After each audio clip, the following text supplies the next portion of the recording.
हाँ तो भाई आज हम शुरू कर रहे हैं भारत की राज्य व्यवस्था, भारतीय राज्य व्यवस्था।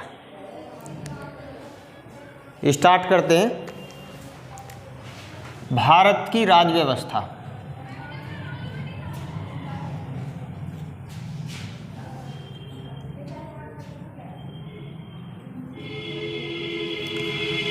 देखो, भारत की राज्य व्यवस्था मतलब भारत को चलाने वाली व्यवस्था। अब यहाँ आपके दो शब्द हैं, भारत और दूसरा क्या है, राज्य व्यवस्था। सबसे पहले हम समझेंगे भारत क्या है। भारत क्या है? यदि हम भारत की बात करें तो भारत एक राज्य है। क्या है? भारत एक राज्य। हाँ जी, ये भारत एक राज्य है। मैं बिल्कुल होश में हूँ, पूरे होश हवास में बता रहा हूँ कि भारत एक राज्य है। फिर आप कहोगे जी फिर देश क्या है? देखो, देश एक भौगोलिक इकाई है, ठीक है। राज्य एक राजनीतिक इकाई है, राष्ट्र एक सांस्कृतिक इकाई है।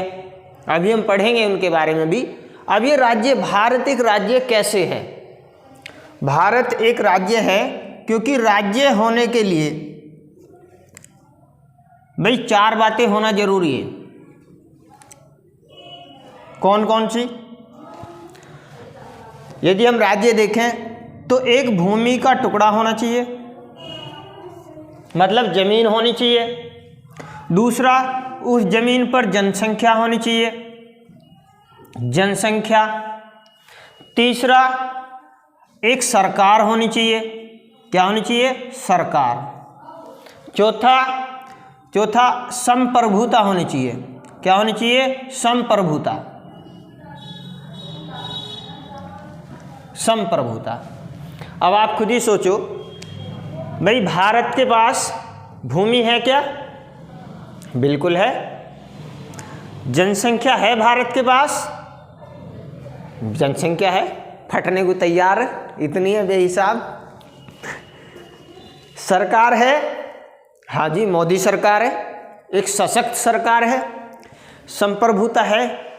संप्रभुता मतलब क्या होता है? संप्रभुता का मतलब होता है निर्णय लेने की क्षमता। संप्रभुता मतलब निर्णय लेने की क्षमता।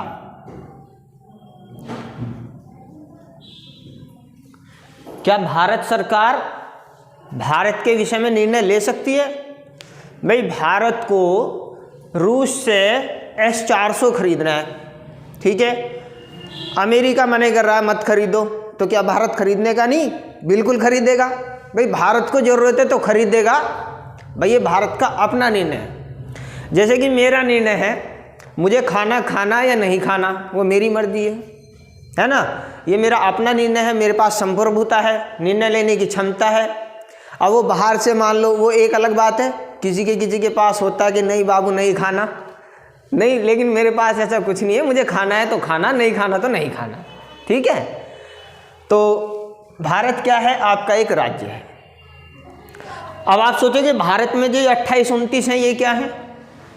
ये बात सही है कि भारतीय संविधान के अंदर राज्य, राष्ट्र, देश, इन और आपके प्रांत, चारों शब्दों का प्रयोग है।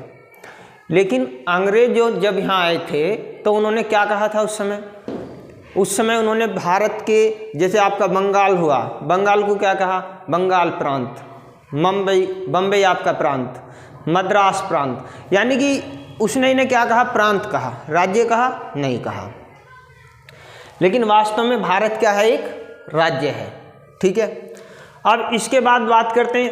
अच्छा, एक चीज और देखो। अब राज्य भी आपके दो तरह के होते हैं। एक होता है आपका राष्ट्र राज्य, राष्ट्र राज्य, और एक होता है आपका राज्य राष्ट्र। क्या? राज्य राष्ट्र। एक तो हो गया आपका राष्ट्र राज्य और एक होता है राज्य राष्ट्र। अब ये राष्ट्र राज्य क्या है? सबसे पहले राष्ट्र समझो। राष्ट्र क्या है? देखो, राष्ट्र होता है आपका समाज का आपसी जुड़ाव। राष्ट्र मतलब क्या हो गया? राष्ट्र मतलब होता है आपका समाज का आपसी जुड़ाव, समाज का आपसी जुड़ाव। आपसी जुड़ाव कैसे भाई? भाषा के आधार पे, कुछ लोग सभी एक जैसी भाषा बोलते हैं, भाषा के आधार पे आपस में उनका जुड़ाव है। और किस तरह से? धर्म के आधार पे भी उनका जुड़ाव आपस में हो सकता है, और सांस्कृतिक आधार पे भी उनका जुड़ाव हो सकता है, और भी बहुत सारी चीज़ हैं समाज में आपसी जुड़ाव। जैसे कि आप देखते हो अभी कुछ लोग जैसे अपनी गाड़ी पर नाम लिखवा के चलते हैं, जाट, गुज्जर, मतलब कोई भी बहुत सारे अलग अलग और भी हैं जो भी नाम लिखवा के चलते हैं, भाई मैं फलानी जात का हूँ, है ना। तो उनसे आपका राज्य कमज़ोर नहीं हो रहा, उनसे क्या कमज़ोर हो रहा? आपका राष्ट्र कमज़ोर हो रहा, क्योंकि भी राज्य तो मजबूत है। राज्य के होने के लिए 4 चीज़ होना जरूरी है, आपका भूमि, जनसंख्या, सरकार और संप्रभुता। इन पे तो कोई फर्क नहीं पड़ता, है तो चारों फिक्स है। तो राज्य कमज़ोर नहीं हो रहा, उससे क्या हो रहा? राष्ट्र कमज़ोर हो रहा है। इसीलिए आपके उत्तर प्रदेश में योगी जी ने क्या किया, इस पे जो है अभी उन्होंने कुछ समय पहले किया था कि भाई इन पे चलान कटेगा गाड़ियों पे अगर लिखा हुआ ऐसा कुछ पाया जाता है। किस लिए? क्योंकि ऐसा लिखने से राष्ट्र कमज़ोर हो रहा है। अगर कहीं हिंदू मुस्लिम दंगा हो रहा है तो उससे क्या आपका राज्य कमज़ोर हो रहा है? नहीं, राष्ट्र कमज़ोर हो रहा है। तो राष्ट्र का मतलब होता है समाज का आपसी जुड़ाव। वो किसी भी तरह का जुड़ाव हो सकता है, आपका भाषा के आधार पर हो सकता है, सांस्कृतिक आधार पर हो सकता है, धर्म के आधार पर हो सकता है। अब बात करते हैं, देखो राष्ट्र राज्य क्या होता है। राष्ट्र राज्य, पहले राष्ट्र लिख रहा है मतलब जहाँ पहले राष्ट्र का निर्माण हुआ हो, बाद में राज्य का निर्माण हुआ हो, उसे बोलते हैं राष्ट्र राज्य। उदाहरण के तौर पे जैसे कि आपका पाकिस्तान, भाई पाकिस्तान जो बना धर्म के आधार पे बना, मतलब पहले बहुत सारे लोग इकट्ठे हो गए कि भाई हमारा फलाना धर्म है, इसलिए हमें अलग जगह चाहिए, हमें अलग देश चाहिए, अलग राज्य चाहिए। मतलब उनके अंदर राष्ट्र जो पहले बन गया, तो ये हो गया राष्ट्र राज्य। अब राज्य राष्ट्र मतलब जैसे कि आपका इजराइल है, इजराइल अब सब जानते हैं भाई यहूदियों को हिटलर के ज़माने में मारा गया, पहले भी बहुत जगह मारा गया। तो यहूदी क्या हुआ? दुनिया की जगह जगह हिस्सों में फैल गए। फिर बाद में यहूदियों ने क्या किया? एक जगह तलाश करी अपने लिए, इजराइल, और बाद में वहाँ आके लोग बसे। यानी कि पहले उन्होंने जगह तलाश करी, बाद में आके वहाँ पे यहूदी बसे। तो पहले उनका राज्य बना, बाद में राष्ट्र बना। अब आप भारत की बात करोगे कि सर भारत क्या है? भारत राज्य राष्ट्र है या फिर राष्ट्र राज्य है? भाई अगर भारत की बात करें तो भारत राज्य तो है, लेकिन भारत में राष्ट्र निर्माण की प्रक्रिया अभी चल रही है। राष्ट्र निर्माण की प्रक्रिया अभी चल रही है। अभी भारत का राष्ट्र निर्माण कंप्लीट नहीं हुआ है, चल रहा है। अमेरिका में भी राष्ट्र निर्माण की प्रक्रिया अभी चल रही है। फ्रांस आपका राष्ट्र राज्य है। ये ऐसे बहुत सारे और देश हैं। इसके बाद बात करते हैं राज्य व्यवस्था की। भारत की राज्य व्यवस्था, भारत को चलाने वाली व्यवस्था। अभी हमने भारत के बारे में समझा। भारत क्या है? एक राज्य है, ठीक है। राज्य होने के लिए कितनी चीज़ चाहिए आपको? भूमि चाहिए, जनसंख्या चाहिए, सरकार चाहिए, संप्रभुता चाहिए। संप्रभुता मतलब निर्णय लेने की क्षमता। अब जैसे आप किसी राज्य की बात करो, उत्तर प्रदेश की बात करो, भाई उत्तर प्रदेश के पास भूमि है क्या? बिल्कुल है। जनसंख्या है? बहुत है, फटने गोरा। सरकार है? योगी सरकार, सशक्त सरकार। संप्रभुता है? सोचो, क्या योगी जी के पास संप्रभुता है? भाई नहीं है। बिना परमिशन के तो ये अमेरिका नहीं जा सकते, बाहर नहीं जा सकते। अगर योगी जी सोचने लगे कि आज हम उत्तर प्रदेश के लिए एक मिसाइल खरीद लें कहीं से, तो क्या खरीद लेंगे? नहीं खरीद सकते, है ना। केंद्र सरकार की परमिशन हर काम में जरूरी है। इसलिए इनके पास संप्रभुता नहीं है, तो ये राज्य नहीं है। वैसे अगर देखा जाए बहुत सारी बातें यहाँ पे कन्फ्यूजन लगता है, क्योंकि हम इन्हें राज्य बोलते हैं। भारत के 29 राज्य हैं और संविधान में हमारे में राज्य शब्द लिखा गया है, लेकिन अगर इस परिभाषा को देखें तो फिर ये राज्य नहीं है। भारत एक क्या है, राज्य है कंप्लीट। तो अब हम बात करेंगे राज्य व्यवस्था की। भारत के बारे में हम समझ चुके हैं।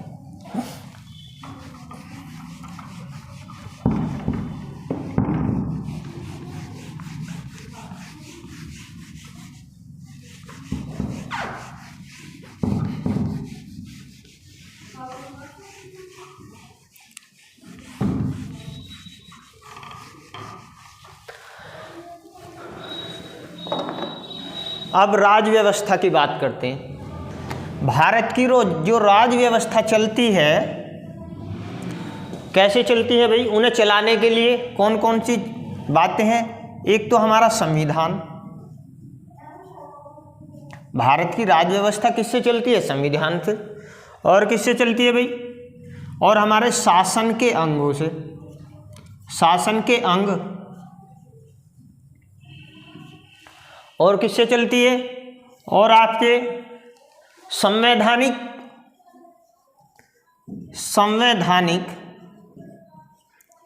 एवं संवैधानेतर संस्थाएं। संवैधानिक एवं संवैधानेतर संस्थाएं। अब इनकी यदि बात करें, शासन के अंग ये कौन कौन से हैं? ये है एक तो आपकी विधायिका, एक आपकी कार्यपालिका,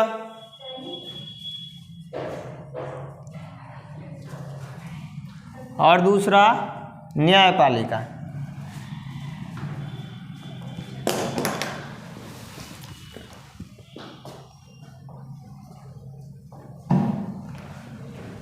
ठीक है भाई, ये आपके शासन के अंग है, विधायिका, कार्यपालिका और न्यायपालिका। ये विधायिका का काम क्या होता है? विधायिका का काम होता है कानून बनाना,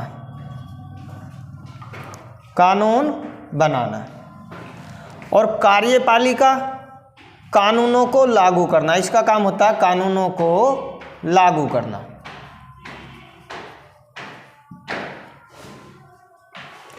न्यायपालिका कानूनों की रक्षा करना, इसका काम होता है भैया क्या? कानूनों की रक्षा करना।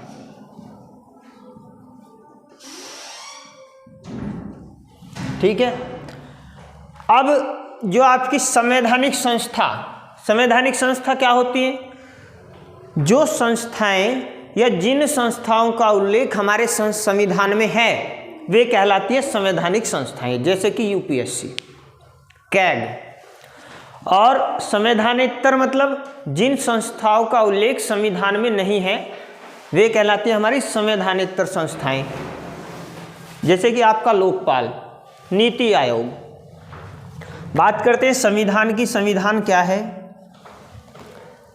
वैसे तो संविधान एक किताब है, लेकिन किताब नहीं बोलेंगे, क्या बोलेंगे? संविधान एक ऐसा दस्तावेज है। क्या है? संविधान एक ऐसा दस्तावेज है जो किसी भी सरकार को, संविधान एक ऐसा दस्तावेज है जो किसी भी सरकार को उसकी वैधता प्रदान करता है। संविधान एक ऐसा दस्तावेज है जो किसी भी सरकार को उसकी वैधता प्रदान करता है जब तक कि वो उसे मानते हैं। जब तक कि वो सरकार संविधान को मान के चल रही है तब तक संविधान उसे सरकार की वैधता, मान्यता प्रदान करता है कि हाँ जी ये सरकार है, जब तक वो सरकार संविधान को मान रही है। अगर वो संविधान को माने ही ना तो संविधान वैधता प्रदान कर नहीं सकता। जब संविधान को मानेंगे तो संविधान वैधता प्रदान करेगा। ठीक है। अब इसके बाद हम थोड़ा सा आगे चलते हैं। ये थी हमारी जो भारत, अभी हमने केवल दो शब्द पढ़े हैं। कौन कौन से? एक भारत और दूसरा राज्य व्यवस्था। केवल इन दो शब्दों के बारे में अभी हमने पढ़ा है। किस किस के बारे में? भारत और राज्य व्यवस्था। अब सबसे पहले हम ये संविधान के बारे में पढ़ेंगे। संविधान क्या है ये हम लिख चुके हैं। संविधान एक ऐसा दस्तावेज है जो किसी भी सरकार को वैधता प्रदान करता है जब तक कि वो उसे मानते हैं। अब सबसे पहले हम पढ़ेंगे भारत का संवैधानिक विकास। भारत का संवैधानिक विकास जब हम बुक पढ़ते हैं एम लक्ष्मीकांत, तो हमारी स्टार्ट होती है 1773 से, 1773 के रेगुलेटिंग एक्ट से। लेकिन हम और पीछे से चलेंगे क्योंकि एक आधार बनना, बेस बहुत ज़रूरी है। तो हम स्टार्ट करते हैं आपका भारत का संवैधानिक विकास।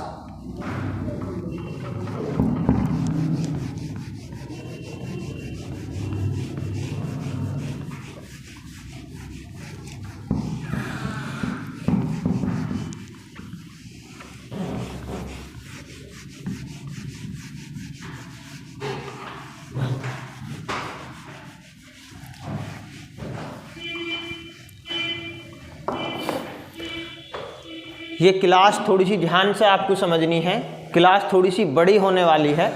अभी तक हम केवल 2 शब्द पढ़े हमने, कौन कौन से? एक भारत, भारत क्या है, दूसरा राज्य व्यवस्था।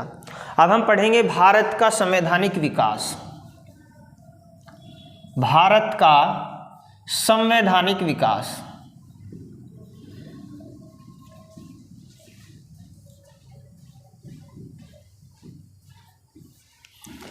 मतलब हमारे संविधान का जो विकास हुआ कैसे हुआ, उसका आधार क्या है, वो बात हम यहाँ से समझेंगे। और भारत के संवैधानिक विकास में सबसे पहले हम क्या पढ़ेंगे? यूरोपियों का भारत में आगमन। यूरोपियों का आगमन,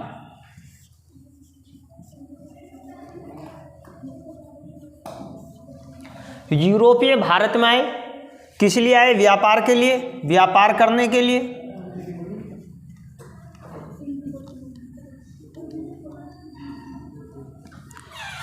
जो यूरोपीय लोग हैं वो भारत में आए व्यापार करने के लिए। ऐसा नहीं है यही आए थे सबसे पहले, भारत बहुत पुराने टाइम से व्यापार करता रहा है, मतलब 4-5 हज़ार साल पहले भी। कैसे पता चलता है? मेसोपोटामिया की जो सभ्यता थी, वहाँ के जो शिलालेख हैं उनमें लिखा हुआ है कि भारत पहले हमारे सिंध क्षेत्र में से और वहाँ तक बहुत व्यापार चलता था।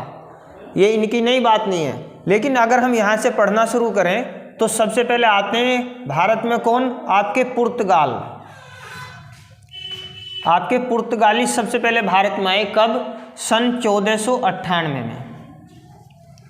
कहाँ आए ये? केरला के कालीकट में, आपके केरला के कालीकट में, ठीक है। और ये काय का व्यापार करने के लिए आए थे? मसालों का व्यापार करने।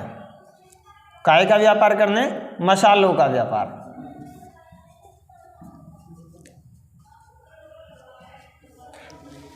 इनके बारे में हमें ज़्यादा डिटेल पढ़ने की जरूरत नहीं है, लेकिन बेस पता होना चाहिए।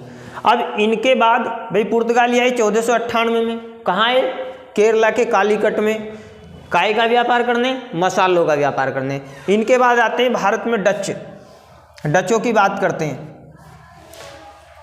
ऐसा नहीं है अंग्रेजी भारत में आए थे व्यापार करने के लिए, और बहुत सारे लोग आए, पुर्तगाली आए, डच आए, फ्रांसीसी आए। अब ये जो डच आए हैं, इनकी जो कंपनी थी, डचों की जो ईस्ट इंडिया कंपनी थी, इसका गठन हुआ सन 1602 में। यानी कि डचों की जो कंपनी है, कंपनी का गठन कब हुआ? सन 1602 में। अब ये भारत आते हैं कब? 1605 में। भारत में इनका आगमन कब हुआ? 1605 में। कहाँ आते हैं ये? मसूलीपट्टनम। कहाँ? मसूलीपट्टनम।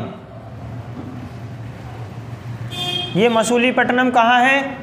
आंध्र प्रदेश में। यह है आपका आंध्र प्रदेश में, ठीक है जी। यानी कि आपके डच आए, इनकी कंपनी का गठन हुआ ये 1602 में, 1605 में ये भारत आते हैं। कहाँ? मसूलीपट्टनम आंध्र प्रदेश में, ठीक है। अब इन्होंने अपना क्या है, भाटविया को, इन्होंने भाटविया को अपना व्यापारिक केंद्र बनाया।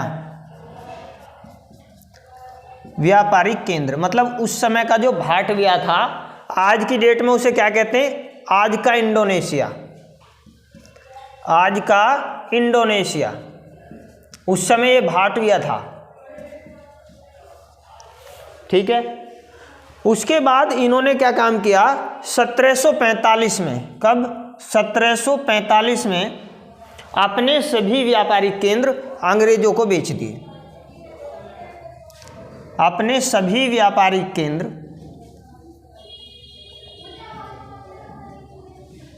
क्या किया, अंग्रेजों को बेच दिए।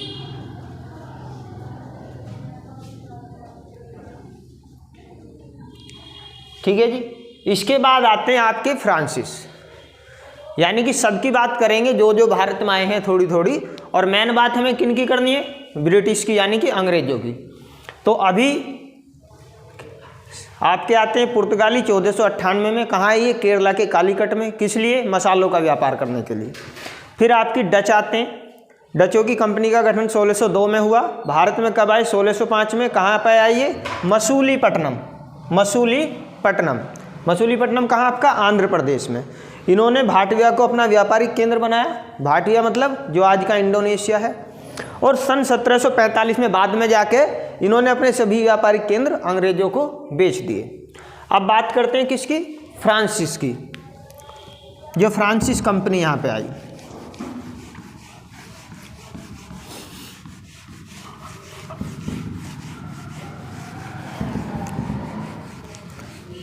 फ्रांस वालों की बात करते हैं। तो भारत में व्यापार करने के लिए कंपनियां तो बहुत आई, लेकिन भारत को जो लूटने वाले थे सबसे ज़्यादा वो आपके ब्रिटिश थे, अंग्रेज थे। अब फ्रांस की बात करते हैं, जो आपके फ्रांसीसी हैं। अच्छा, जब फ्रांस की बात करते हैं तो उस समय फ्रांस में जो आपका एक लुई 14वां था, लुई 14वें का शासनकाल था। फ्रांस में किसका शासन था उस समय, लुई 14वें का,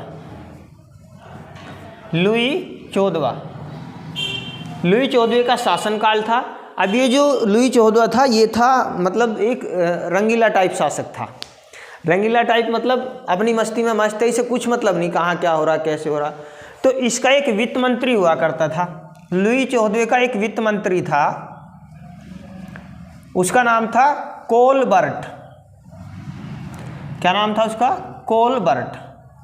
अब ये जो कोलबर्ट है, इसने समझाया लुई 14वें को कि महाराज आप यहाँ आराम से अपना सोते रहो, बहुत कंपनी यहाँ से यूरोप से विदेशों में जा रही हैं, व्यापार कर रही हैं, मुनाफा कमा रही हैं, बहुत तगड़ा लाभ कमा रही है, आप भी कुछ करो, उठो। अब ये महाराज की आँख खुलती है, इनकी आँख खुलती है, तो यहाँ पे इनकी कंपनी का गठन होता है 1664 में। 1664 में फ्रांस की कंपनी का गठन होता है, और 1668 में ये भारत आते हैं। भारत में कहाँ, भारत के सूरत में, भारत के सूरत में पहली बस्ती बसाते हैं, पहली बस्ती, भारत के सूरत में पहली बस्ती इन्होंने बसाई। किसके नेतृत्व में, फ्रांसिस कैरो के नेतृत्व में। मतलब जो कंपनी किसके नेतृत्व में काम कर रही थी, फ्रांसिस कैरो के नेतृत्व में, फ्रांसिस कैरो।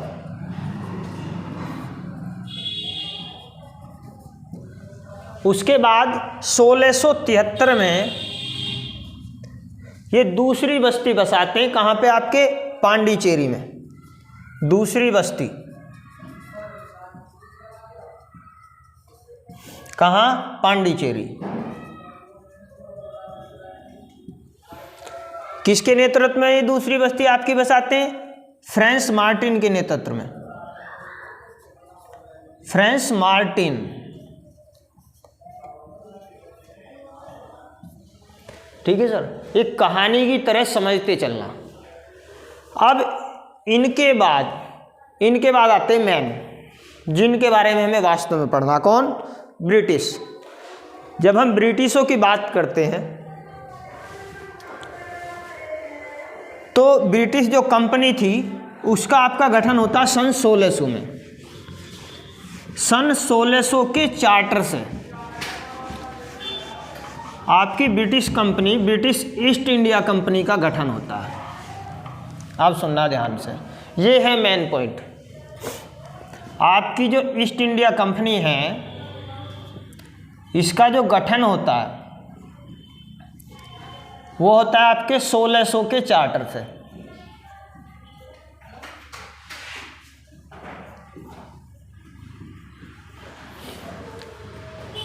अब महारानी एलिजाबेथ प्रथम, जो ब्रिटिश महारानी हैं एलिजाबेथ प्रथम,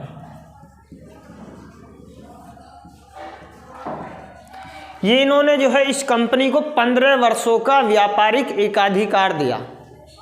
कितने वर्षों का? 15 वर्षों का व्यापारिक एकाधिकार।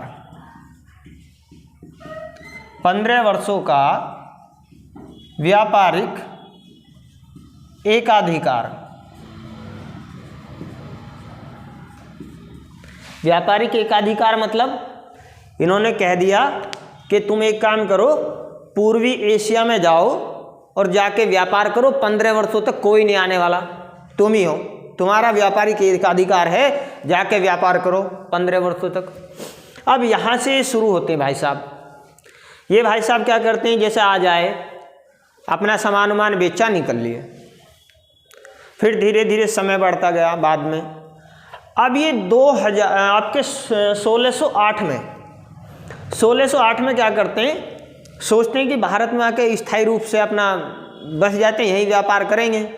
जहांगीर से बात करते हैं कि सरकार ऐसे कर लो भाई, हम आते हैं यहाँ सामान बेचते हैं, फिर जाते हैं, फिर आते हैं, बड़ी दिक्कत होती है, इससे अच्छा आप ऐसे करो हम जी यहीं रह लेते हैं। जहांगीर ने मना कर दिया।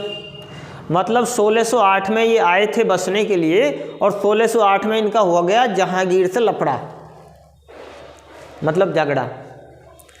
1608 में जहांगीर से लफड़ा हो गया और इन्हें वापस जाना पड़ा। जहांगीर से झगड़ा। कहानी समझना भाई, ये कैसे कैसे भारत में आए हैं और क्या क्या इन्होंने करा है, कितनी इनकी करतूत है, क्या क्या हुआ। अब ये वापस चले जाते हैं। 1609 में जेम्स प्रथम ने क्या काम किया, इनके व्यापारिक एकाधिकार जो 15 वर्षों तक था उसे बढ़ा के अनिश्चित काल के लिए कर दिया कि भैया तुम व्यापार करो, कोई समय सीमा नहीं, कितने टाइम करो, तुम्हारे बाप का राज है, कितने टाइम करो। व्यापारिक एकाधिकार क्या कर दिया, अनिश्चित काल के लिए कर दिया। व्यापारिक एकाधिकार अनिश्चित काल के लिए, अनिश्चित काल के लिए कर दिया। अब जहांगीर ने तो इन्हें भगा दिया था।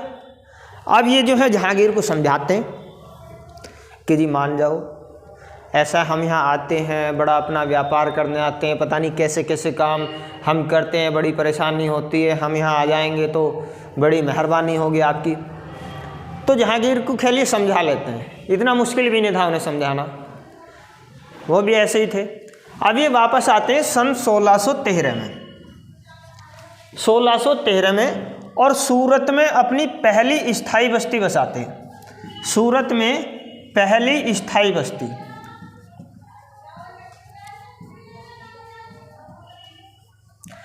देखो सारी चीज़ स्टार्टिंग से लेके चला हूँ, एक एक बात आपको बताता जा रहा हूँ।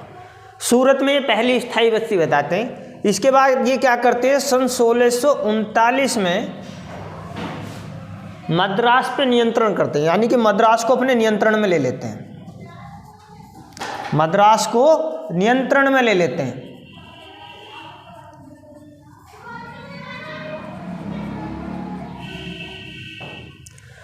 उसके बाद 1687 में मद्रास में पहला नगर निगम स्थापित करते हैं। और ये क्वेश्चन आपका सबसे ज़्यादा पूछा जाता है, आईएएस में भी पूछा गया कि पहला नगर निगम कब स्थापित किया गया, कहाँ स्थापित किया गया। तो पहला नगर निगम 1687 में मद्रास में पहला नगर निगम स्थापित किया इन्होंने, पहला नगर निगम। ठीक है जी। इसके बाद 1698 1698 एक आपके अजीम उस्सान, ये हैं आपके अजीम उस्सान। ये अजीम उस्सान साहब कौन है? ये हैं औरंगजेब के पोते। अजीम उस्सान ने क्या काम किया? बंगाल के 3 क्षेत्र, कौन कौन से? कोलकाता, सूता नाती और गोविंदपुर। अजीम उस्सान ने बंगाल के 3 क्षेत्र, कोलकाता, एक आपका सूता नाती और एक आपका गोविंदपुर, ये जो हैं ये 3 क्षेत्र दे दिए अंग्रेजों को, ये भैया तुम इनमें व्यापार करो। अब इन तीनों क्षेत्रों को मिलाकर के उस समय जॉब चोर्नो ने क्या बनाया? जॉब चोर्नो ने बना दिया फोर्ट विलियम। कोलकाता, सूतानाती और गोविंदपुर को मिला के जॉब चोर्नो ने बना दिया वहाँ पे फोर्ट विलियम। अब ये जो आपका अजीम उस्सान है, थोड़ा सा इनके बारे में बात कर लेते हैं। जरूरी है ये भी समझना इतिहास के बारे में। इतिहास की तरफ वैसे हम ज़्यादा नहीं जाएंगे, लेकिन आपको बताते हैं ये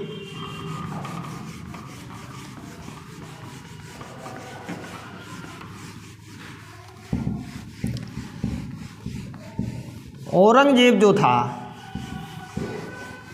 भाई, औरंगजेब के थे 3 लड़के। इतिहास में तुम सब पढ़ते ही रहते हो,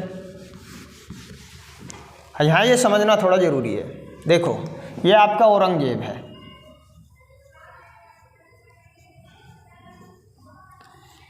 इस औरंगजेब के 3 लड़के कौन कौन से? एक है आपका मोहम्मद मुअज्जम, जो इतिहास पढ़ रहे हैं अच्छे से उन्हें पता होगा। दूसरा आपका मोहम्मद आजम, तीसरा आपका कामबख्श।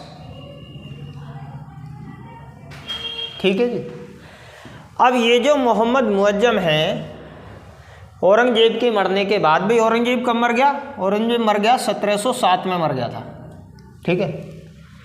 ये जो मोहम्मद मुअज्जम है, ये अपने दोनों भाइयों को मार देता है और इन दोनों भाइयों को मार के खुद बन जाता क्या? मुगल एम्पायर। देखो कितना बहादुर आदमी है। और इसने अपने आप को उपाधि दे दी बहादुर शाह प्रथम की। बहादुर शाह प्रथम, ये क्वेश्चन आता है। अपने आप को बहादुर शाह प्रथम की उपाधि किसने दी? मोहम्मद मुअज्जम ने। क्यों? देखो बहादुर आदमी, अपने दोनों भाई मार दिए, बन गया बहादुर शाह प्रथम। अब इसके बाद ये आपका मुगल एम्पायर बन गया मोहम्मद मुअज्जम। ये जो मोहम्मद मुअज्जम है, इसके हैं 4 लड़के। कितने? 4। अब इसके कौन कौन से हैं? एक तो है आप इसका अजीम उस्सान, जिसकी अभी हम बात कर रहे थे, अजीम उस्सान। अब तो ये औरंगजेब का पोता हुआ ना, इसी की बात कर रहे थे। एक है आपका जहांदार शाह, एक है आपका जहान शाह। ठीक है जी। और एक है आपका रफीम उस्सान।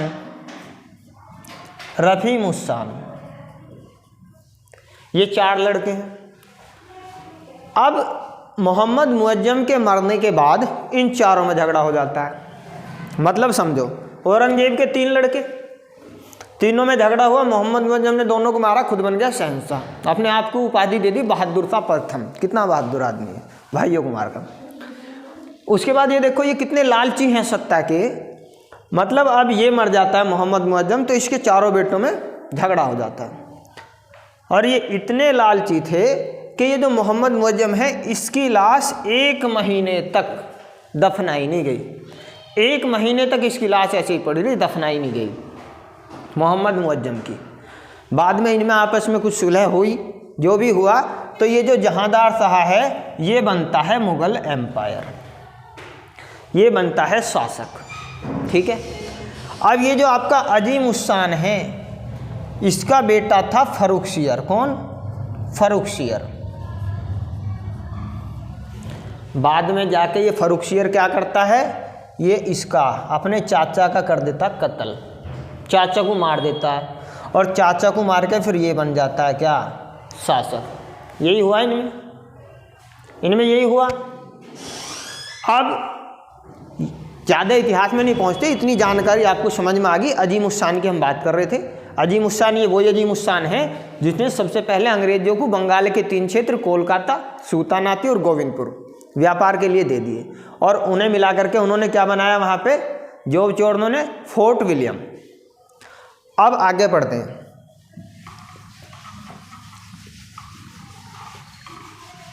ये चीज़ आप नोट में लिख लेना अलग, ठीक है।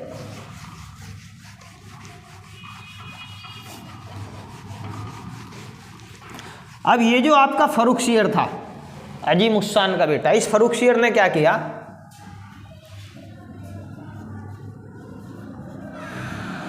फर्रुखसियर ने अंग्रेजों को 3000 रुपये सालाना पर 3000 रुपये सालाना पर बंगाल में व्यापार करने की छूट दे दी। मतलब व्यापार के लिए अधिकार पत्र दे दिया, व्यापार के लिए अधिकार पत्र कि भैया अब आप बंगाल में व्यापार करो बिना किसी टैक्स के, बिल्कुल फ्री, तुम्हारे बाप का राज है। तो इसी को कहा गया, इसे कहा गया क्या, इसे कहा गया अंग्रेजों का मैग्ना कार्टा, अंग्रेजों का मैग्ना कार्टा या अंग्रेजों का अधिकार पत्र। साथ में एक काम और दिया इन्हें, मुगल एम्पायर के लिए सिक्के ढालने का काम भी इनको दे दिया फर्रुखसियर ने। मुगल एम्पायर के लिए सिक्के ढालने का काम भी दिया।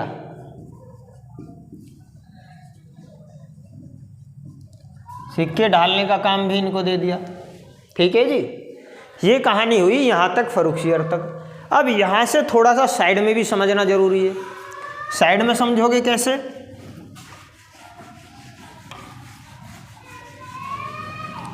अब आपको एक इम्पोर्टेंट बात समझाते हैं यहाँ से। भाई औरंगजेब के ज़माने में जो शासन हुआ करता था, कब, औरंगजेब के समय में, औरंगजेब के समय में आपके शासन के यहाँ 2 अंग हुआ करते थे। औरंगजेब के समय में 2 मामले, एक तो थे आपके फौजदारी मामले और दूसरे होते थे दीवानी मामले। कौन से, दीवानी मामले। समझते रहना बात को। अगर ये क्लास तुम अच्छे से पढ़ लेते हो तो आगे जो आपका भारतीय राज्य व्यवस्था चलेगी, कोई कह ही नहीं सकता भारतीय राज्य व्यवस्था कठिन है। बिल्कुल आपको एक एक चीज़ अलग बता के चल रहा हूँ। अब देखो, ये जो फौजदारी मामले थे आपके औरंगजेब के टाइम में, इन्हें संभालता था आपका अजीम उस्सान। कौन, अजीम उस्सान। और ये जो दीवानी मामले थे, इन्हें संभालता था आपका एक मुर्शिद कुली खान। मुर्शिद कुली खान, ठीक है साहब। अब ये जो अजीम उस्सान है, ये कौन है, औरंगजेब का पोता। अब इसे भेज दिया कि जा तू बंगाल में जाओ और दीवानी मामले संभाल, ये फौजदारी मामले संभाल।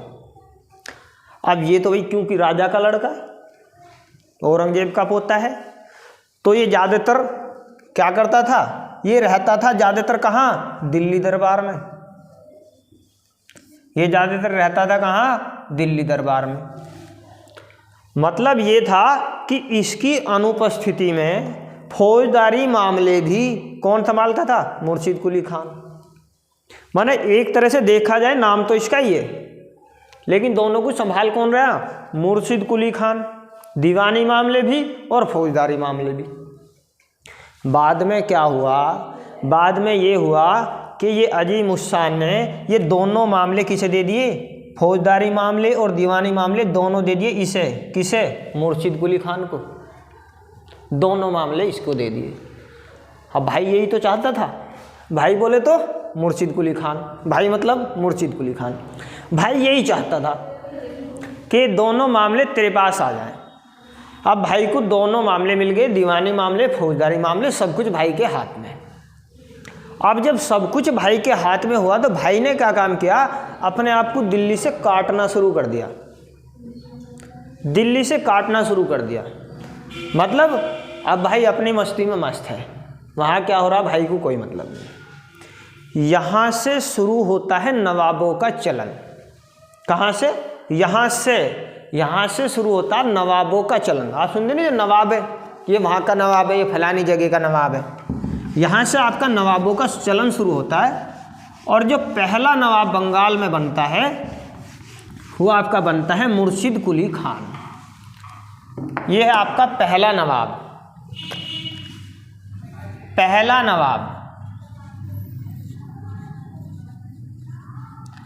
नवाब कौन है आपका? मुर्शिद कुली खान। मुर्शिद कुली खान ये आपका रहा 1700 से 1727 तक। ठीक है जी, 1700 से 1727 तक। इसके बाद बनता है मुर्शिद कुली खान का दामाद। इसके बाद इसका दामाद कौन? शुजाउद्दीन। इसका दामाद शुजाउद्दीन बनता है फिर नवाब। इसके बाद दूसरा, ये कब तक? ये आपका 1727 से 1739 तक नवाब रहता है। ठीक है जी। अभी शुजाउद्दीन के बाद बनता है इसका बेटा, शुजाउद्दीन का बेटा कौन? सरफराज। कौन? सरफराज। अब ये सरफराज कब तक है भाई? ये 1739 से 1740, केवल 1 साल। क्यों 1 साल ही क्यों? ये 1 साल इसलिए है क्योंकि ये जो सरफराज है इसे जो है एक आदमी चुनौती दे देता है, चुनौती देता है युद्ध की। कौन देता है? अली वर्दी खान। अली वर्दी खान।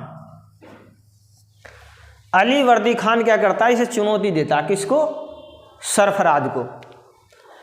अब इनके बीच होता है युद्ध, दोनों के, सरफराज और अली वर्दी खान के बीच में होता है युद्ध। और ये युद्ध आपका कहा गया घेरिया का युद्ध। कौन सा युद्ध? घेरिया का युद्ध। और इस युद्ध में अली वर्दी खान सरफराज को हरा देता है। अली वर्दी खान सरफराज को क्या करता है? हरा देता है। और अब नवाब बनता है कौन? अली वर्दी खान। अगला नवाब अली वर्दी खान। ये जो अली वर्दी खान है ये आपका नवाब रहता 1740 से 1756 तक। ये ऐसे ही नवाब नहीं बना। अब जब ये नवाब बनता है, इसको हरा देता सरफराज को, तो फिर ये क्या करता है? उस समय जो मुग़ल एम्पायर था वो था आपका मोहम्मद शाह रंगीला। नाम क्या है? मोहम्मद शाह रंगीला। अब ये जो मोहम्मद शाह रंगीला है ये अली वर्दी खान मोहम्मद शाह रंगीला को 2 करोड़ रुपए देता है। कितने? 2 करोड़। कि जी 2 करोड़ रुपये लो और एक काम करो, आप बस इस बात की पुष्टि कर दो कि आज के बाद नवाब मैं हूँ। मतलब नवाब कौन? अली वर्दी खान। आप बस ये कह दो कि आज के बाद नवाब भाई है। भाई मतलब अली वर्दी खान। आप उधर नाम ही देख लो, मोहम्मद शाह रंगीला। रंगीला को क्या चाहिए थे? पैसे। रंगीला ने 2 करोड़ रुपए लिए और इसे क्या कर दिया? पुष्टि कर दी, घोषित कर दिया कि भाई ये है बंगाल का नवाब। कौन? अली वर्दी खान। अब अली वर्दी खान नवाब बन गया। अली वर्दी खान नवाब बना। नवाब बनते ही इसने क्या काम किया? सबसे पहले दिल्ली को जाने वाला जो राजस्व था वो बंद कर दिया। अली वर्दी खान ने दिल्ली जाने वाला राजस्व क्या कर दिया? बंद कर दिया। भैया 2 करोड़ रुपए दिए हैं तब जाके नवाब बनाऊँ, अब राजस्व भी तुम्हें दूँ, मैं भी तो कुछ खाऊंगा। या 2 करोड़ दे के बैठा हूँ, फ्री में थोड़ी बैठ गया। राजस्व बंद कर दिया।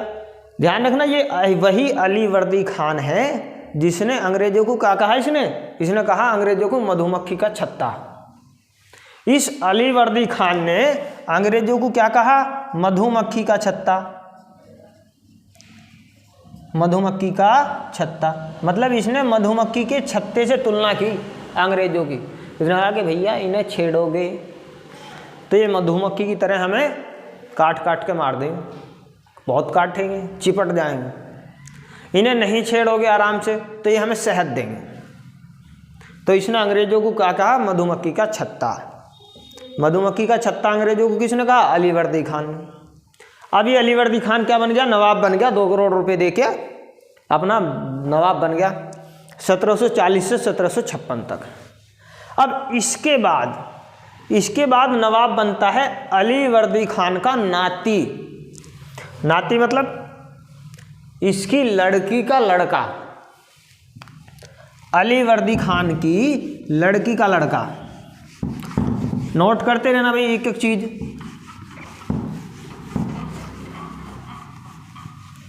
अब कौन बना नवाब?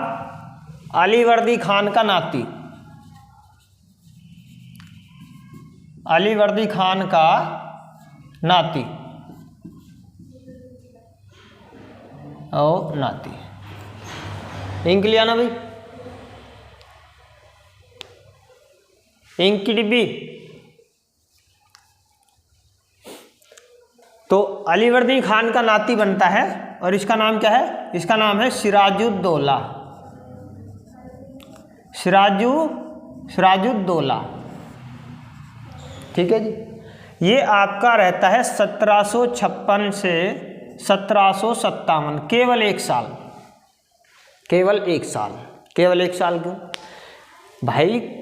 ये अलीवर्दी खान का नाती है ना, अलीवर्दी खान की लड़की का लड़का।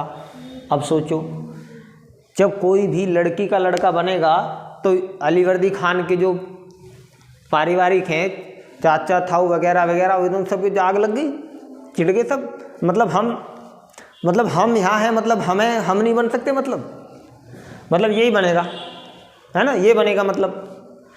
अब वे क्या करते हैं? इससे झगड़ा करने लगते हैं। मतलब सिराजुद्दौला को अपने सगे संबंधियों से क्या करना पड़ता है? झगड़ा। अब वे सगे संबंधी क्या करते हैं? भाई इंक को कहीं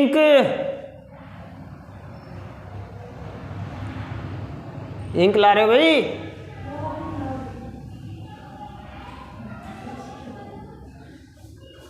इंक ला दो। तो अब ये अलीवर्दी खान जो है, ये आपका, इसे क्या करना पड़ता है? अपने सगे संबंधियों से झगड़ा करना पड़ता है। अब जब ये सगे संबंधियों से झगड़ा करता है तो ये सगे संबंधी क्या करते? इससे झगड़ा करते थे और फिर कहाँ जाते थे? फिर आपके पहुँच जाते थे कहाँ? अंग्रेजों के पास, अंग्रेजों से मिलने। कि भाई क्या कहते ना, वो दोस्त का दुश्मन दोस्त, दोस्त का दुश्मन दोस्त होता है, ये वाली बात थी। 1 मिनट।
अभी अंग्रेजों से जाके मिलते थे सगे संबंधी। इस बात का भाई को भी पता था, भाई मतलब सिराजुद्दौला को भी, ये भी और किलसा बैठा था। अब उसी समय क्या हुआ?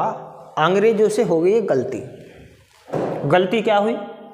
वो जो फोर्ट विलियम था ना, फोर्ट विलियम मतलब जो स्टार्टिंग में आपके अजीम उस शान ने 3 क्षेत्र दिए थे, कौन कौन से? कोलकाता, सूतानाती और गोविंदपुर। उनका क्या बनाया था उन्होंने? Fort William. अब अंग्रेजों ने फोर्ट विलियम की घेराबंदी कर दी। किससे? भाई से बिना पूछे। मतलब भाई के राज में, है ना, भाई के क्षेत्र में भाई से बिना पूछे क्या कर दी? घेराबंदी। भाई मतलब सिराजुद्दौला। अब भाई को आया गुस्सा, भाई जाता है अपनी सेना लेके। भाई अपनी सेना लेके जाता है और क्या करता है? अंग्रेजों के 146 सैनिकों को पकड़ता है, जो भी मिलते वहां, और उन्हें पकड़ के बंद कर देता। कहाँ? काल कोठरी में। 146 सैनिक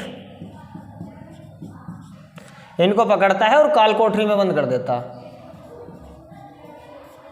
इसे ही कहते हैं ब्लैक होल कांड।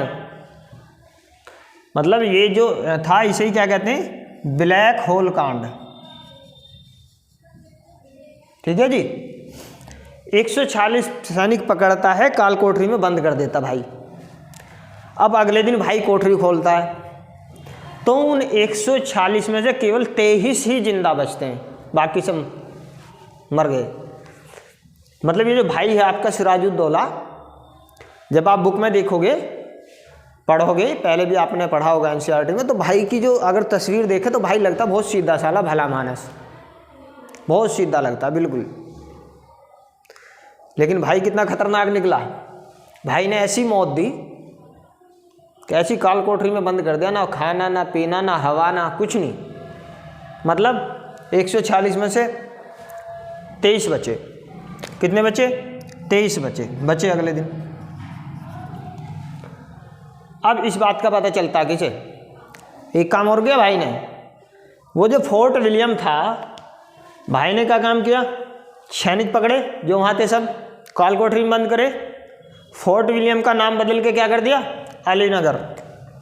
फोर्ट विलियम का नाम क्या कर दिया? अलीनगर। फोर्ट विलियम का नाम भाई ने कर दिया अलीनगर। ठीक है। और इस अलीनगर का प्रभारी किसको बनाया? अलीनगर का प्रभारी मतलब कि भाई हमने देख सब कुछ कंप्लीट करके तुझे दे दिया, अब तू देखभाल करना। प्रभारी बनाया किसको? सेठ माणिकचंद को। सेठ माणिकचंद। ठीक है। अब ये बात पता चलती है अंग्रेजों को। अब जब अंग्रेजों को बात पता चली, क्लाइव का दिमाग घूम गया। रॉबर्ट क्लाइव को गुस्सा आ गया। अच्छा, मतलब इतना बुरा, मतलब हमारे इतने सैनिक मार दिए, वो भी इतनी बुरी मौत। मतलब गुस्से में अंग्रेज आते हैं, गुस्से में। इधर इसको सिराजुद्दौला को पता चलता है गड़बड़ है, कुछ गड़बड़ है। अब भाई क्या करता है? झुक जाता है उनके सामने। अंग्रेजों के सामने भाई झुकता है, अंग्रेजों के सामने झुकते हैं। और यहाँ होती है आपकी अलीनगर की संधि। जब यहाँ पे अंग्रेजों के सामने भाई झुकता है तो क्या होता है? भाई मतलब सिराजुद्दौला।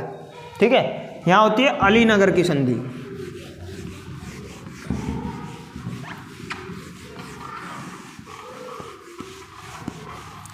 क्या होता है यहाँ? अलीनगर की संधि।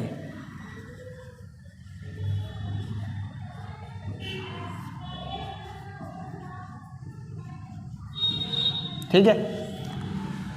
मतलब अलीनगर की संधि में हुआ क्या? हुआ ये, भाई ने कहा, भाई मतलब सिराजुद्दौला, इसने कहा कि मेरी जो जितनी भी सुख सुविधाएं मुझे मुगल एम्पायर की तरफ से मिली हुई हैं वो सारी मैं आपको देता हूँ। मतलब जितनी सुख सुविधा भाई को मिली हुई थी वो सारी भाई ने दे दी अंग्रेजों को कि ये आपकी हैं। ठीक है, बात हो गई। लेकिन भाई के दिमाग में तो गुस्सा था। मतलब मेरे इलाके में मतलब चार दीवारी कर ली, फिर मेरे इलाके में मतलब मुझे झुकना पड़ गया। मतलब बात यह है, वो गुस्सा था भाई को तकड़ा। उधर अंग्रेजों को भी गुस्सा, मतलब इतने सैनिक मार दिए, कोई बात हुई। अब क्या होता है? अब दोनों की जो सेना है, मतलब कहाँ? नादिया जो आपका जिला है ना यहाँ बंगाल में, नादिया जिले में भागीरथी के किनारे, किसके किनारे? भागीरथी के किनारे एक जगह है और उस जगह का नाम है प्लासी। क्या है? प्लासी। ठीक है, प्लासी का सुना होगा। नादिया जिले में भागीरथी नदी के किनारे क्या है, एक जगह है, उसका नाम है प्लासी। अब प्लासी में पहुंच जाता है भाई मतलब सिराजुद्दौला।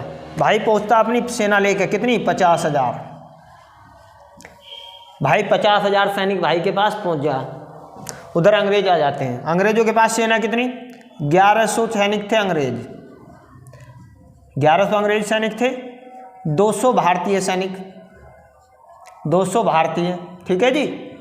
और इनमें कुछ बंदूक वाले भी थे, कुछ आइए मान लो बंदूकधारी, थोड़े बहुत।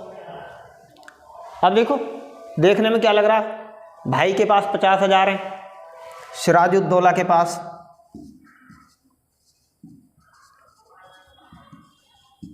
अंग्रेजों के पास 1100 1300 हैं, थोड़े बहुत 1300-1400। लेकिन अंग्रेज के अंग्रेज चालाक आदमी थे और समझ गए पहले कुछ होने वाली गड़बड़।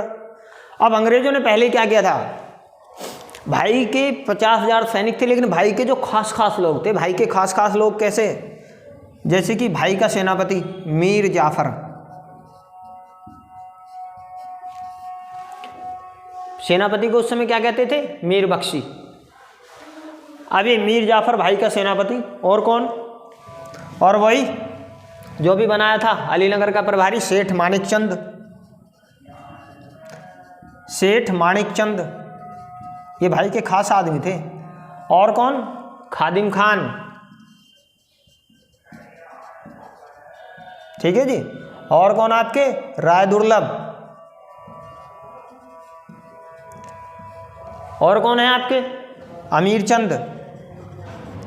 मतलब ये समझो भाई के जितने खास खास आदमी थे उन सबको अंग्रेजों ने क्या कर लिया? खरीद लिया पहले ही कि भाई तुम्हें हमारी तरफ होना। और ये जो मीर जाफर है ना, इससे कहा देख भाई तुझे बनना नवाब, बनना कि नहीं बनना? हाँ ना बोल।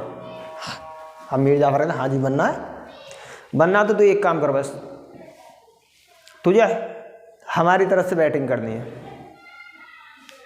मतलब ये सारे लोग जो भी हैं, जो आपके सिराजुद्दौला भाई के खास खास लोग हैं, ये अब किसकी तरफ से खेलेंगे? अंग्रेजों की तरफ से। बिक गए सब। अब भाई गया बन के पीछे कितने? 50,000 हैं भाई के, सामने हुए 1300-1400। जब सामने सामने होते हैं, अब भाई ने देखा पीछे गायब। सोचो आप, मतलब ये जो अभी आपके एक हमारा मवाने में रहते थे हम, तो मैं वहाँ का ही बता देता हूँ। वहाँ जो कुछ 2-4 इकट्ठे होते हैं यार दोस्त, हम कहाँ पीटने चल रहे हैं। अब गए 20-25 गए इकट्ठे हो गए। अब ये जो पीछे आए ना पीटने, उन्होंने देखा सामने वाले जो हैं वो उनके जान पहचान के, पिछले वालों के। आगे भाई खड़ा है ना, सामने जो ये वो क्या है? जान पहचान के हैं। अब पीछे वो देख के जान पहचान के निकल लेते हैं। अब भाई तैयार है तो क्या, आओ। पीछे कुछ नहीं, भाई ने देखा है खत्म, भाग्य। यही हुआ भाई के साथ, ये सिराजुद्दौला के साथ यही हुआ। मतलब समझो जब सेनापति सब बिक गए तो सेना क्या करती? उसने समझा दिया सेना को कि बेटे बस जान बचा के निकल जाओ। कुछ ऐसा नहीं है सब भागे, सब नहीं भागे, कुछ थे लोग, कुछ इसके अपने खास लोग थे जो लड़े, वो मर गए। ठीक है। अब क्या हुआ? अब सिराजुद्दौला जो यहाँ से क्या करता, भाग लेता भाई, यहाँ से भागता है और भाग के अपना सर छुपाता कहाँ जाके? मुर्शिदाबाद में। मुर्शिदाबाद में छुप जाता है। मुर्शिदाबाद मतलब जो आपका शुरू में था ना वो कुली मुर्शिद खान। कुली मुर्शिद खान ने उस समय क्या किया था, जो राजधानी थी ना बंगाल की, ढाका से बदलकर राजधानी बनाई क्या? मुर्शिदाबाद बनाई थी। अब ये जो है मुर्शिदाबाद में जाके छुप गया। लेकिन क्या हुआ, ये जो आपका मीर जाफर सेनापति, इसका लड़का था और इसके लड़के का नाम था मीरन। क्या? मीरन। ये मीरन ने इसको ढूंढ लिया। किसको? सिराजुद्दौला को, जो मुर्शिदाबाद में छुपा था, और ढूंढ के मरवा दिया। मतलब ये हुआ भाई का एंड। भाई बोले तो सिराजुद्दौला, भाई का क्या हो गया? दी एंड हो गया यहाँ पे। अब इसके बाद अंग्रेजों ने पहले कह दिया था इसको, मीर जाफर को। इसके बाद नवाब बनेगा कौन? अब बनेगा मीर जाफर। ठीक है, अब देखो कहानी क्या शुरू होती है। अंग्रेजों को क्या चाहिए था? यही चाहिए था, अंग्रेजों को ये चाहिए था एक कठपुतली नवाब बना दो, बना कर बैठा दो, मतलब ताकि भारतीयों को लगे कि हमारे आदमी बैठा है। लेकिन वो इशारे पे किसके नाचेगा? अंग्रेजों के। अब देखो क्या हुआ।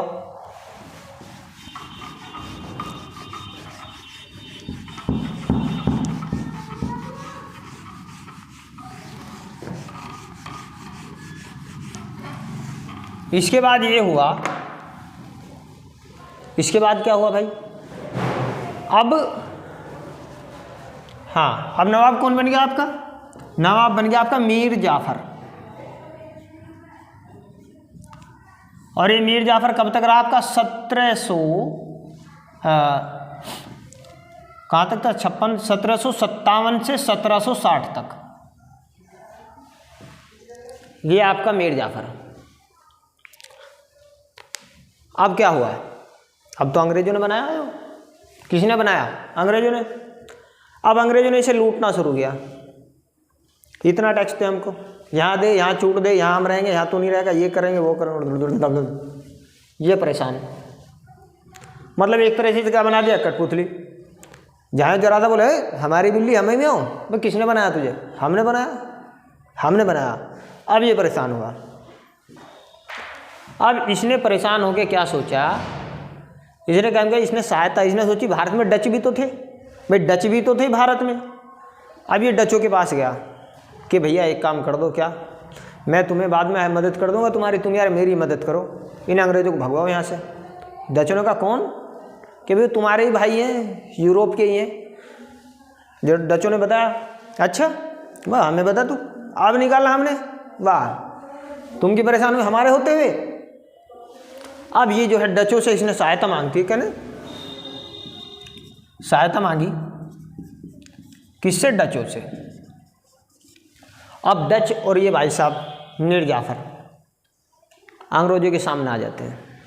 ठीक है, युद्ध होता है। कौन सा युद्ध? वेदरा का युद्ध। इनके बीच में ये दोनों और यहाँ अंग्रेज, मतलब इधर इन दोनों की सेना, इधर अंग्रेजों की सेना, और ये वेदरा का युद्ध होता। अंग्रेजों ने क्या मारा इन दोनों को? भाई डचों को इतना मारा, कह दे निकल जाओ यहाँ से, एकदम दिखना नहीं, दिख मत जाना, हट, एकदम बाहर कर दिया बिल्कुल। डच भाई साहब बहुत मारे, बहुत मारे। अब ये अंग्रेज क्या किया इन्होंने? डचों को मारा, इसे भी मारा, पकड़ लिया मीर जाफर, इसे पकड़ लिया। अब इसके स्थान पे इसे कहा अच्छा तुझे चाहिए सब कुछ। इसकी जगह फिर बनाया किसको? इसके दामाद को। इसका दामाद कौन? मीर कासिम। अब मीर कासिम को बना दिया क्या? नवाब। अगला मीर कासिम 1760 से 1763। ठीक है जी। ये वेदरा का भी तो कब हुआ? ये हुआ भैया 1759 में। एक एक पॉइंट याद रखना। अब मीर कासिम, लेकिन क्लस मीर कासिम के भी थी भी, पता तो रहता ही है भी, पहले उसको मारा, रिश्तेदार तो इसका ही था। अब ये आ गया। अब मीर कासिम से भी झगड़ा तनातनी अंग्रेजों की। लेकिन यहाँ मेन बात एक और थी, यहाँ पे तनातनी थी किसको लेकर? दस्तक को लेकर। इनकी जो तनातनी थी वो दस्तक को लेकर थी। दस्तक मतलब, दस्तक होता था एक तरह का पास। क्या? पास। मतलब ये अंग्रेजों को एक पास वो मिला हुआ था व्यापार करने के लिए कि ये पास दिखाओ और आप व्यापार करो बिना टैक्स। अब अंग्रेजों ने क्या किया? अंग्रेज एक काम करने लगे, अपना पास वहाँ के जो लोकल व्यापारी थे उनको दे दे, बेच देते थे पैसों में, इतने पैसे दे, पास तेरा, व्यापार कर, उस पर भी टैक्स नहीं लग रहा। अब जब कोई भी टैक्स नहीं देने का, अंग्रेज तो दे ही नहीं रहे, लोकल व्यापारी भी नहीं देने के, तो राजस्व में क्या आएगा? घाटा। मतलब नवाब के पास राजस्व में क्या आएगी? कमी, राजस्व नहीं जाएगा। अब इनका यहाँ पे झगड़ा होता है। तो ये मीर कासिम क्या करता है? परेशान है इनसे, बहुत परेशान है। मीर कासिम यहाँ से जाता है आपका अवध के नवाब के पास। किसके पास? अवध के नवाब के पास। अवध के नवाब के पास जाता है सहायता के लिए। अब अवध का नवाब कौन? शुजाउद्दौला। शुजाउद्दौला, सिराजुद्दौला नहीं, वो अलग है, वो मर गया, वो बात की चीज कर रहे हैं। अब शुजाउद्दौला ये है आपका अवध का नवाब। जाके बताया कि भैया बहुत गड़बड़ है, अगर जल्दी कुछ नहीं किया तो बस हमें तो ये जीने नहीं देने के। कौन? अंग्रेज।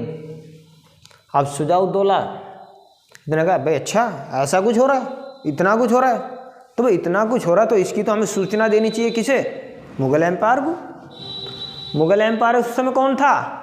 मुगल एम्पायर था उस समय कौन? शाह आलम द्वितीय। कौन था? शाह आलम द्वितीय। अब इन्होंने जाके बताया किसको? शाह आलम द्वितीय को। अब शाह आलम द्वितीय ने कहा अच्छा अंग्रेज मतलब इतनी हिम्मत, मतलब इतना काम कर दिया, व्यापार करना है तो कोई बात है, ठीक है आ रहे हैं हम। अब ये आ जाते हैं मुगल एम्पायर। अब ये तीन है, कौन कौन है? तीन है। एक तो आपका मीर कासिम हुआ बंगाल का नवाब, दूसरा आपका शुजाउद्दौला अवध का नवाब, और तीसरा इन दोनों का भी बाप मुगल एम्पायर शाह आलम। मीर कासिम ये अपनी सेना के साथ है, ठीक है जी। आपका शुजाउद्दौला ये भी अपनी सेना के साथ है, और आपका शाह आलम मुगल एम्पायर ये भी है। अब ये तीनों हैं, ठीक है। चले जाते हैं लड़ने के लिए। इधर कौन है? अंग्रेज। अब इनके अंदर युद्ध होता है, इनमें युद्ध होता है आपस में। क्या मारा अंग्रेजों ने, इतना मारा इन तीनों को। ये देखो शहंशाह है ना, तीनों की सेना है। ये शाह आलम शहंशाह, अभी तक देखते आ रहे हो ना तुम, पिटते ही आ रहे हैं, पिटते ही आ रहे हैं। ये महान, फिर इन्हें लिख देते हैं बाद में महान। ये शहंशाह, बहुत मारा इन्हें, इतना मारा, बहुत मारा। और जब मारा हरा दिया, और हार गए, फिर कहें इधर आओ, यहाँ बैठो, संधि करो। अब यहाँ पे संधि हुई, कौन सी संधि? इलाहाबाद की संधि। यहाँ संधि होती है कौन सी? इलाहाबाद की संधि। इलाहाबाद की संधि। इलाहाबाद की संधि में क्या हुआ? करनी पड़ेगी इनको। अंग्रेजों ने कहा देखो भैया एक काम करो, एक तो होते थे आपको पता ही है फौजदारी मामले, और दूसरे होते थे आपके दीवानी मामले। फौजदारी मामले और दीवानी मामले। अंग्रेजों ने कहा भाई एक काम करो, ये जो आपके फौजदारी मामले हैं इनसे हमें कोई मतलब नहीं। फौजदारी मतलब पुलिस, न्यायालय, ठीक है, और दीवानी मतलब कर वसूलना, कितना लेना, कब लेना, मतलब जहाँ से पैसा आ रहा है वो मामले दो तुम हमें। अंग्रेजों ने कहा भैया ये जो दीवानी मामले हैं ये दो हमें, इन्हें रखेंगे हम, ठीक है। ये मामले किसके हो गए? अंग्रेजों के। अंग्रेजों पे चले गए, देने पड़े, हार गए, बन के गए, तो तीन बन के गए, पिट के आए, है ना, ये अंग्रेजों पे। अब ये जो फौजदारी मामले, यहाँ दिमाग देखो, क्लाइव का दिमाग। यहाँ क्या हुआ? यहाँ पे क्या होता है, फौजदारी मामलों में किसको दिए जाते हैं? नजमुद्दौला को। कौन? नजमुद्दौला, नाम से लग रहा होगा तुम्हें, नजमुद्दौला छोटा था। ये कौन है? ये है मीर जाफर का बेटा, मीर जाफर का बेटा नजमुद्दौला। अब नजमुद्दौला क्या है? बालक है, छोटा है। दिमाग देखो अंग्रेजों, तो क्या कहते हैं? इसकी सहायता के लिए, इसकी सहायता के लिए नियुक्ति की जाती है किसकी? एक अंग्रेज अधिकारी की। मतलब देखो चालाक, मतलब दीवानी मामले तो हमारे हैं ही, वो तो हमारे हैं ही, दाद दलाइए। अब ये जो फौजदारी मामले हैं ये भी कहीं ना कहीं हमारे ही हैं। कैसे? इन्हें कौन देख रहा? नजमुद्दौला। नजमुद्दौला क्या है? बच्चा है, छोटा है। इसकी सहायता के लिए किसे लगा दिया? एक अंग्रेज अधिकारी की नियुक्ति कर दी, अंग्रेज अधिकारी की नियुक्ति। अब ये किसके इशारों पे काम करेगा? अंग्रेज अधिकारी के इशारों पे काम करेगा। ये भाभी साहब ने ले लिए, ये भी ले लिए। अब ये मामले सारे इनके हो गए। अब यहाँ से कहानी सारी बदल गई। अब अंग्रेजों ने खुल के जो करना था करना शुरू किया। क्या मतलब? किसी के पास 100 रुपये किसी ने कमाए, 90 दे तो दे, है ना। किसी के पास 100 कुंटल गेहूँ, 100 मन गेहूँ, 10 मन गेहूँ, 8 दे तो दे, दे तो दे। मतलब ये भी इनका, ये भी इनका। जनता दुखी, इतना हमें दे तो दे। अब इस पीरियड में क्या हुआ? भारत से बहुत तेजी से धन का निकास हुआ। कहाँ निकास हुआ? भारत से धन वहाँ जाता रहा। कहाँ है? ब्रिटिश। बड़ी तेजी से गया। इसी समय भारत में क्या पड़ता है? अकाल आ जाता। अकाल, जो आपके किसान भाई थे, कृषकों की स्थिति खराब। क्या हुआ? कृषकों की दशा आपकी क्या हो गई? खराब हो गई। कृषकों की दशा खराब हो गई।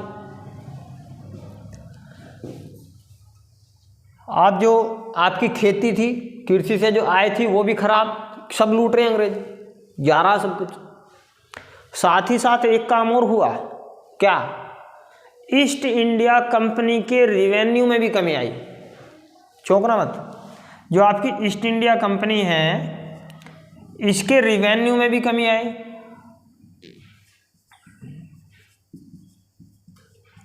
अब आप कहोगे जी इसके रिवेन्यू में कमी क्यों आई? कमी इसलिए आई क्योंकि इसके जो अधिकारी थे वो भी भ्रष्ट हो चुके थे। वो क्या हो चुके थे? भ्रष्ट।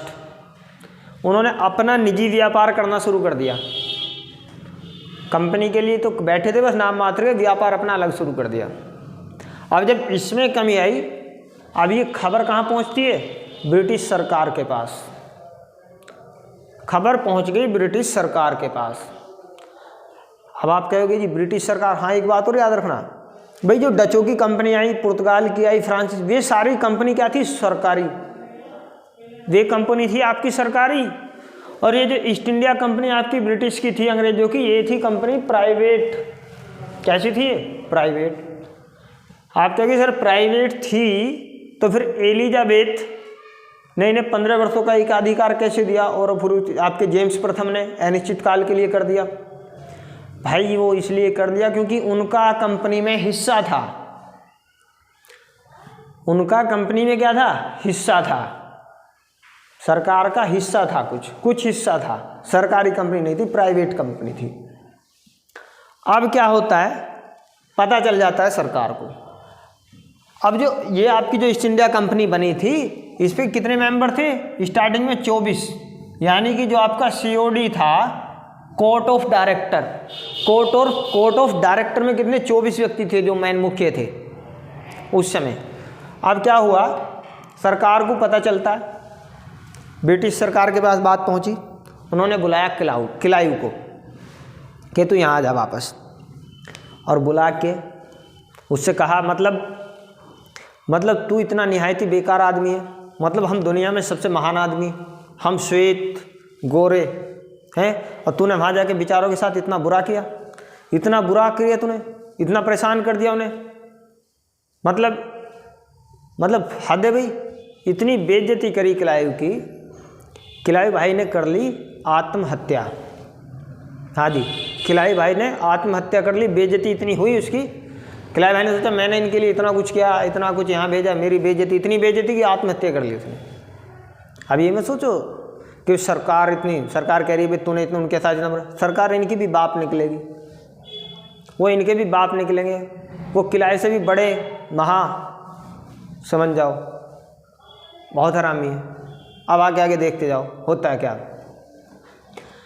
अब उसके बाद आपके जो इसे ही क्या कहा गया, इसे कहा गया भारत की लूट। क्या कहा गया? भारत की लूट। ये आपकी हुई 1765 से 1772 तक। 1765 से 1772 तक ये भारत की लूट चलती रही। ठीक है, इसे क्या कहा गया? भारत की लूट। अब इसके बाद वारेन होस्टिंग, वारेन होस्टिंग को बंगाल का गवर्नर बना के भारत भेजा जाता। कहाँ भेजा जाता? भारत। वारेन होस्टिंग आता है। वारेन होस्टिंग आकर के देखता है स्थिति क्या मामला है। अब लाया जाता है 1773 का रेगुलेटिंग एक्ट, और यहीं से है हमारे संविधान का आधार। यहाँ से शुरू होता है हमारे संविधान का आधार। मेन चीज क्या आ गया आपका? 1773 का रेगुलेटिंग एक्ट। कहानी समझो, यानी कि किलाई जो चला गया, आत्महत्या कर ली, भी अब सरकार ने किसको भेजा? वारेन होस्टिंग को। वारेन होस्टिंग आता है।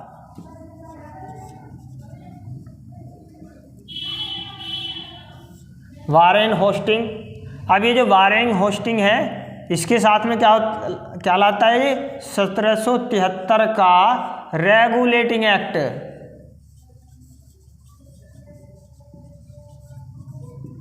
मतलब नाम से ही समझ लो, रेगुलेट करने वाला एक्ट, रेगुलेटिंग एक्ट।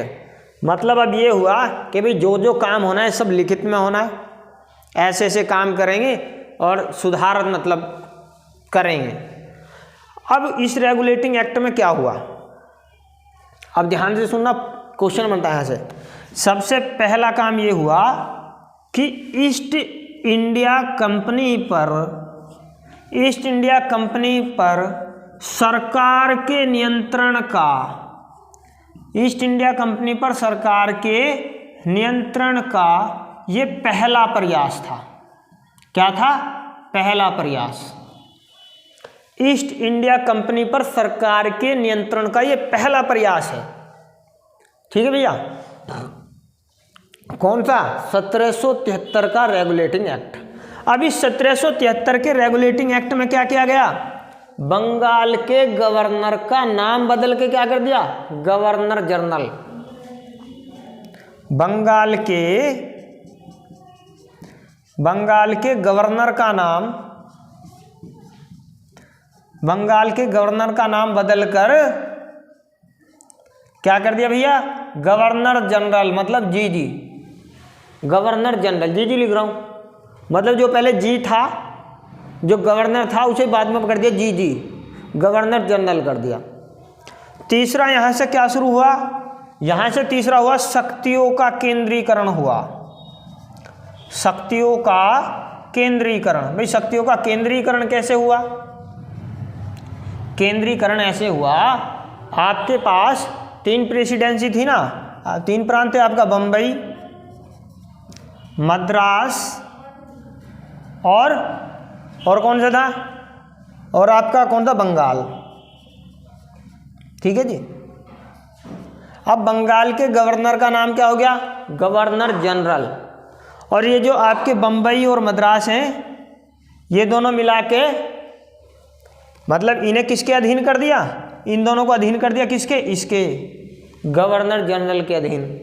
मतलब ये दोनों अगर कोई भी काम करेंगे तो किससे पूछ के करेंगे? इससे। पहले क्या था? तीनों के आपके गवर्नर थे और क्या करते थे? अपना अपना काम कर रहे थे। मतलब शक्तियों का विकेंद्रीकरण था, सबके पास अपनी अपनी शक्ति थी। अब क्या हुआ? शक्तियों का केंद्रीकरण। मतलब शक्ति इन दोनों की किसे दे दी? इसको दे दी। मतलब ये जो करेगा करेगा।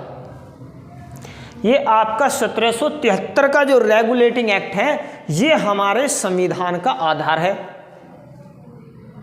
यहां से असली बात शुरू होगी। अब इसके बाद आपको ये पता होना चाहिए, अब हम क्या मतलब पढ़ेंगे? 1773 के रेगुलेटिंग एक्ट के बाद भाई आपके 2 शासनों की बात करेंगे हम। एक है आपका कंपनी का शासन एक क्या है आपका, एक तो है आपका कंपनी का शासन, कंपनी का शासन,